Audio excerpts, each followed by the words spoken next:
মিয়ানমারের অভ্যন্তরের সংঘাতের প্রভাবে সীমান্ত জুড়ে নতুন করে উদ্বেগ উৎকণ্ঠা তৈরি হয়েছে। বিস্তারিত জানাতে টেকনাফ থেকে যোগ দিচ্ছেন রিপোর্টার সুজাউদ্দিন রুবেল। সরাসরি যাচ্ছি তার কাছে।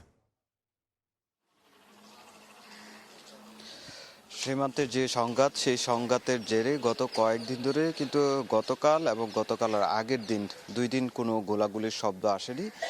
তবে গতকাল মাইন বিস্ফোরণে বাংলাদেশের অভ্যন্তরে মিয়ানমারের যে আরকান আর্মির পুঁতে রাখা মাইন বিস্ফোরণে কিন্তু একজন বাংলাদেশি আহত হয়েছে। তাকে উন্নত চিকিৎসার জন্য চট্টগ্রাম মেডিকেল কলেজে প্রেরণ করা হয়েছে।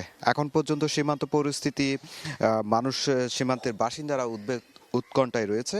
আমরা যদি বলতে চাই, আসলে সেটি হচ্ছে কক্সবাজারের যে টেকনাফ থানা রয়েছে, সেই থানায় প্রথম যে 2 দিন আগে 57 জন যে রোহিঙ্গা সশস্ত্র গোষ্ঠীর যে সদস্যদেরকে আটক করা হয়েছিল, বিজিবি আটক করেছিলেন, তাদেরকে টেকনাফ থানা হেফাজতে আনা হয়েছিল।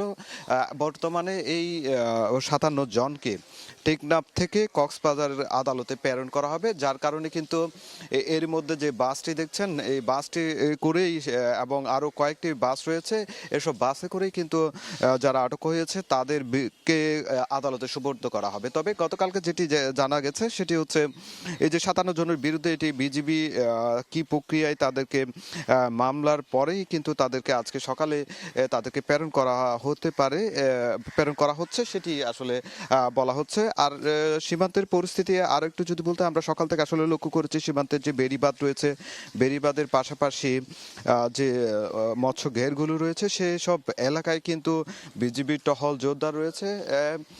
বিজিবির